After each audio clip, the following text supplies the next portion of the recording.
Hey, hey, hey, hey. Get in here, get in here, get in here. Make sure you can see me. Can you see me? I think you can see me. Probably need more lighting. Can you see me? Can you see me?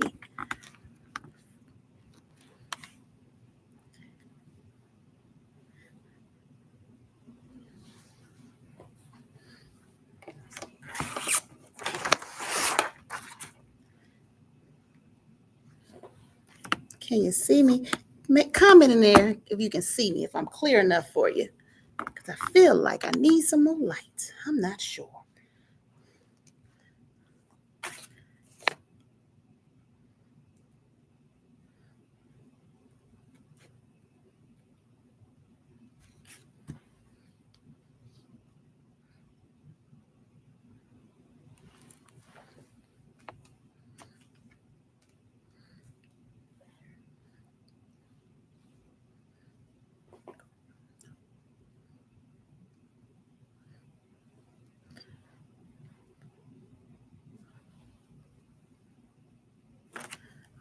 Waiting on you to get in here. Come on, get in here, get in here, get in here.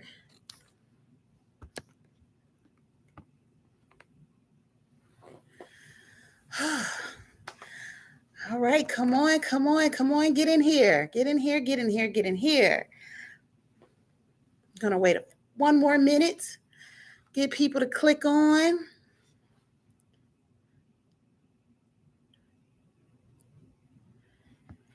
Yes, thank you, thank you. I had to get more light, so I now know I need to position my light a little bit better. Come on, get in here, get in here, get in here. Hopefully you can see me clearer now.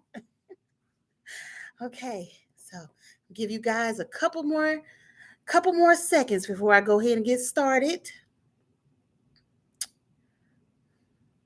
All right.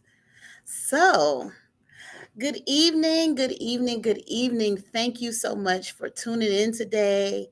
I'm so excited to go into this new venture. I premiered it I did a soft launch right before Mother's Day.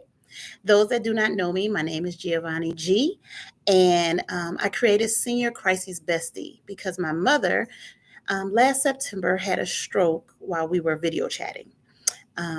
I don't want to say the platform just in case a liability issue.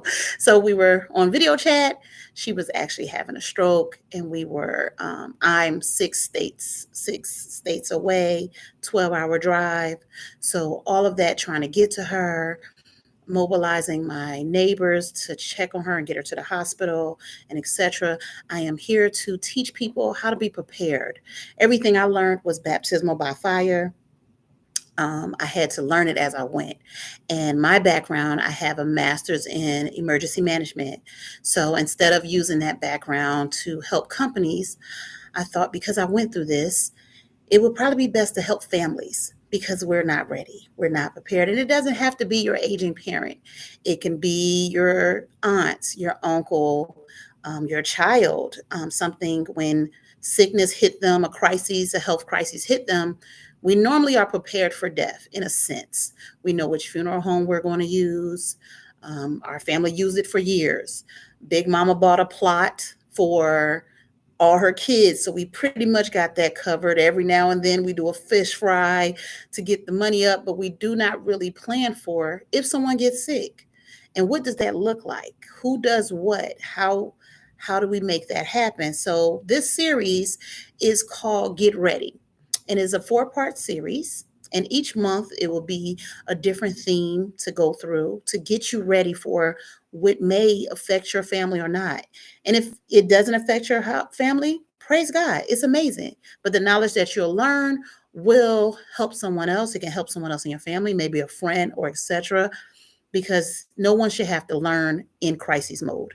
No one should have to try to grieve as well as try to figure it all out, because becoming a caregiver, you may possibly suffer grief. I know I have. I've grieved my old life. My life, I'm in my young 40s. I still have a high schooler. And so I was living my best life. And now I am abducted into being a caregiver. It's not necessarily the life I chose, but I feel like if people are prepared, it will be easier. If you know what's ahead of you, it will be easier for anyone. So the same way we prepare for a fire drill or an active shooter, I feel like we should prepare for sickness, a health crisis, just so we know what to do in such a thing. Um, so tonight we're going to talk about our first, like I said, my first series is the Get Ready.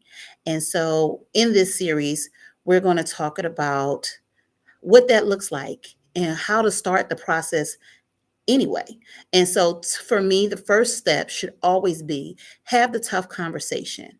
Unfortunately, our parents, our loved ones never want to talk about what's the plan in case someone dies, in case someone gets sick.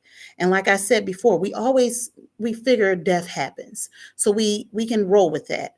But when it comes to a terminal illness, we don't think about mom having a heart attack or a stroke or dad getting dementia and breaking his hip. Or what about cancer, congestive heart failure, a car accident that leaves your loved one paralyzed? What happens? What's next? Who does what? And that's the conversation that needs to be happening. What do your parents even want? When I got into this, I had nothing. I didn't have a power of attorney. I didn't even know what my mother's wishes was. And even though I assumed, honestly, I went into it so blind because my father passed away 16 years ago, 17 years ago, and I just figured my mom had it all together. And so I would ask her periodically throughout the years, "You got your paperwork in order?" She'd say, "Sure." And I never dug any deeper. Then I know firsthand, you can't just take the word for it. You got to know where things is. When I arrived to her house within 24 hours of her having a stroke on video chat, I didn't even know what an insurance card was. I didn't know where the bank accounts were. I didn't know anything. I didn't even know passwords to her devices. And if it wasn't for my kid who goes there every summer, she went to Philadelphia in the summers, she was the one to be able to tell me, "Hey, I know Nana's password." I had no clue.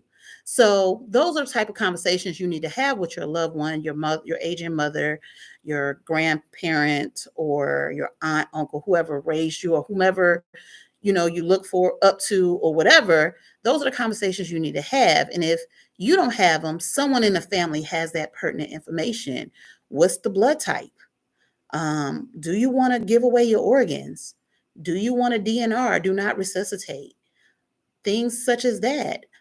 Do you want to be on life support? If you have a terminal illness, do you want the doctors to do all they can to preserve your life? Or are you okay with it going naturally? What does that look like? Are you okay with hospice? Are you not?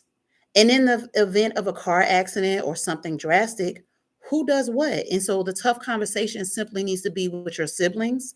If you're the only child, maybe it's with a cousin or someone to know who does what. Everyone in your family has a different strength. I had cousins through this process that jumped in and did the behind the scene work. They were amazing. They were as if they were my sisters. They jumped in and just handled things, and that was their strengths. Um, so that is who you need to know is who does what. What does it look like? Who can help you in those type of crises? Somebody that does research in your family.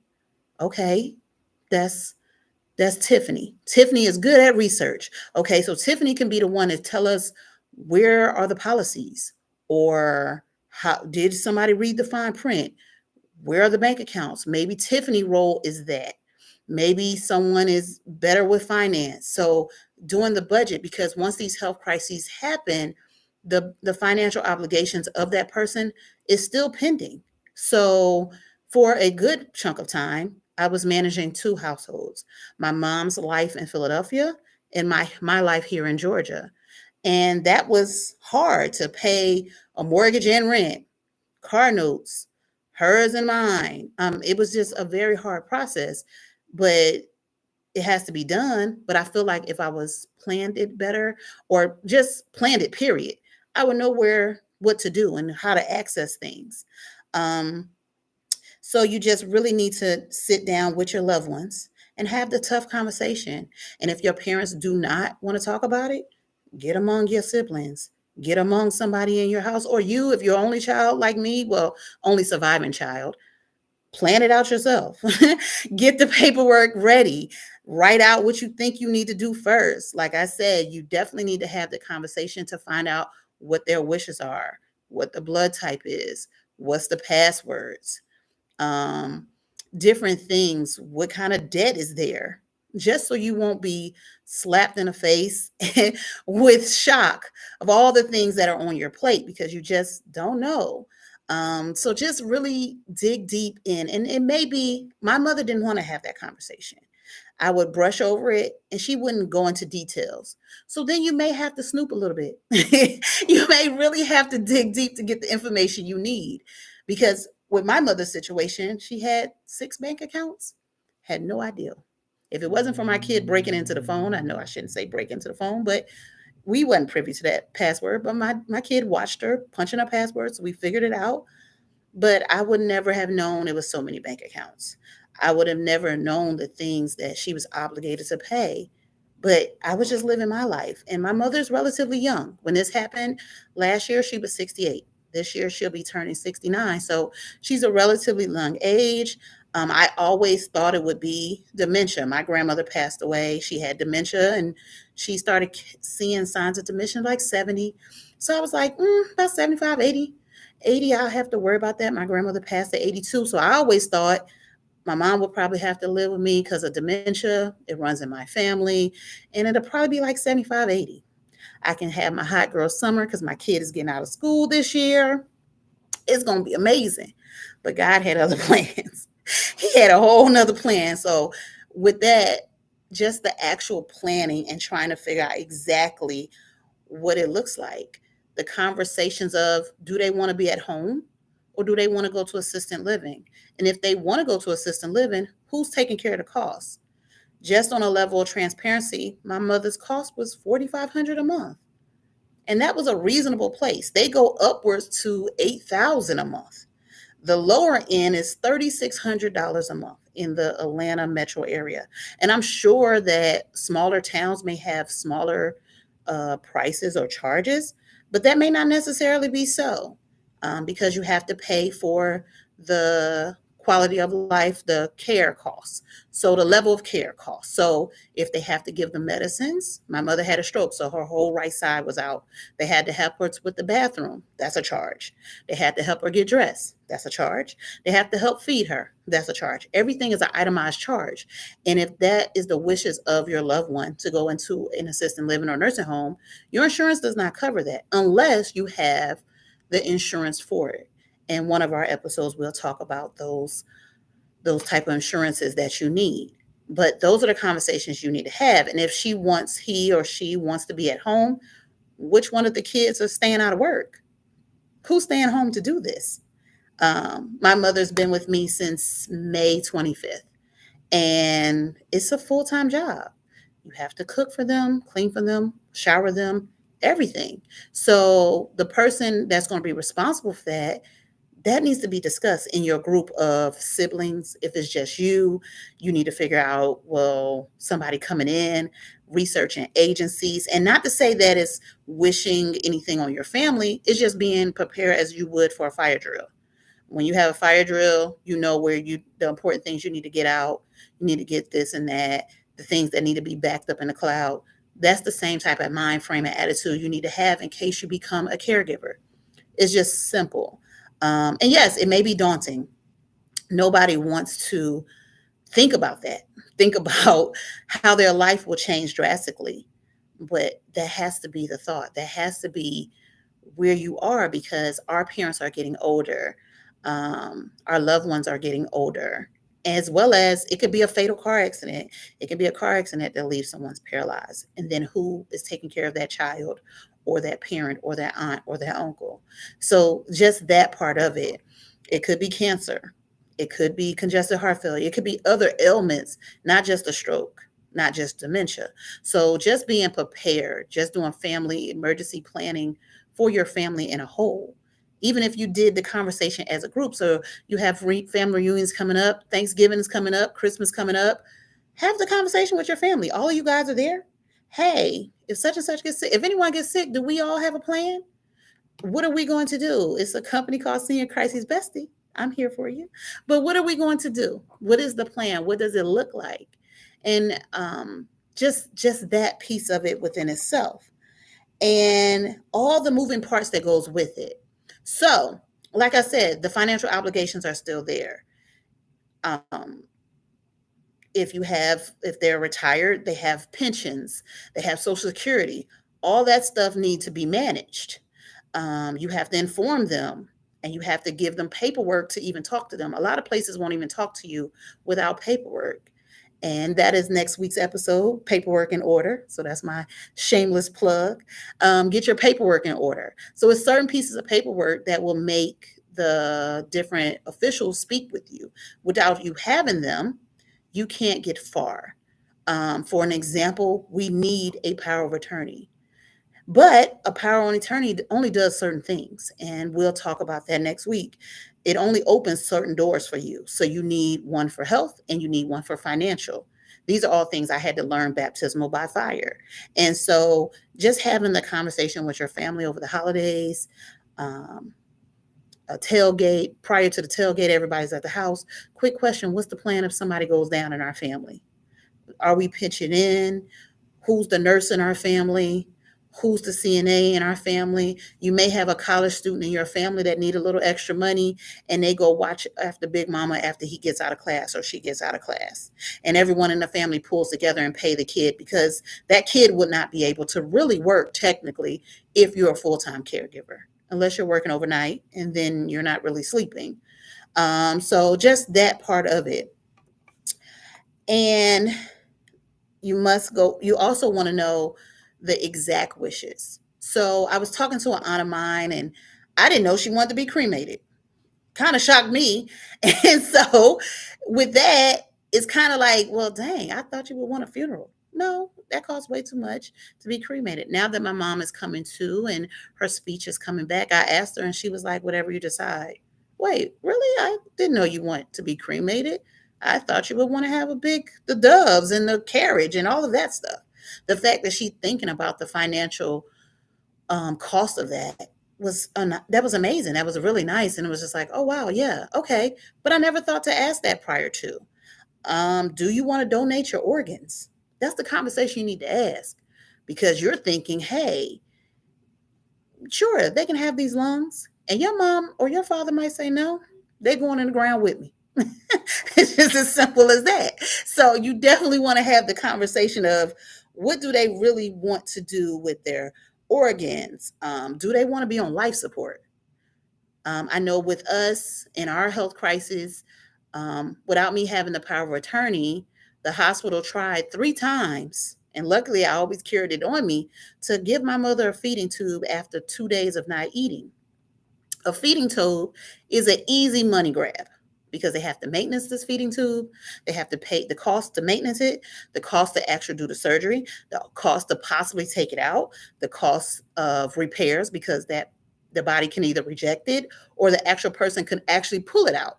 So that's an easy, low hanging fruit money grab for hospitals to do. She had stopped eating only for 2 days. We didn't even try sauce yet. We didn't even try parades yet. They wanted to go straight to a feeding tube. And because I had that power of attorney, I was able to stop that, because I knew that was something my mother didn't want, because my grandmother had one. And so that's the only thing that I knew about her that could help me. I knew she didn't want that because of the things that my grandmother went through, pulling it out, infections, and all of that stuff. And so I knew that that was not an option for her. But the hospital here in Atlanta actually scheduled her, even though I said, "Hey, I have my power of attorney." They actually scheduled her anyway, despite of me saying, "Hey, I have my power of attorney," and I told 3 different doctors. And at that particular time, I had to actually sit at the hospital, make sure she didn't get the surgery anyway.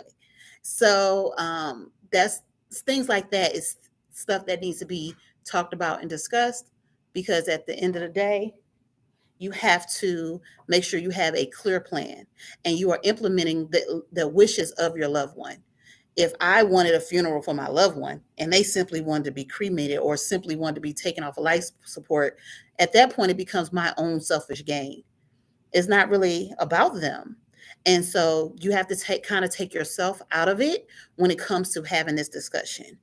Um, So I'm on board now with cremation, because that's just the body, that's just flesh, and her spirit will be where we all may believe the person goes. I believe she will go to heaven and be with God. So, and no offense to anyone on the live, but that is a conversation that you definitely need to have, and you never want to operate in crisis mode.